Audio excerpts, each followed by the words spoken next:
Welcome to the Recorder Green Belt. If you'd like to earn your Recorder Green Belt, you have to learn Jingle Bells. It's a super fun song to play, but here are some tricky things about it. It is our first song that has the high D. High D is fingered with the second finger on the second hole, but no thumb. You have to blow really gently on the high D or it won't sound right. Here's a lot of times what kids will sound like.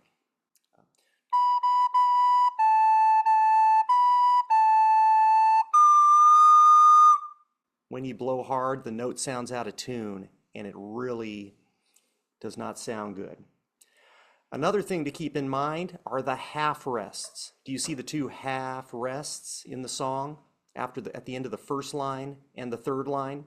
I really want to hear that empty space, half rest. And finally, and this is the hardest part for some students, you're not allowed to write in the letters on the notes. You have to train your brain to follow along with each note and identify it on your instrument. So, happy practicing. Have fun with this one.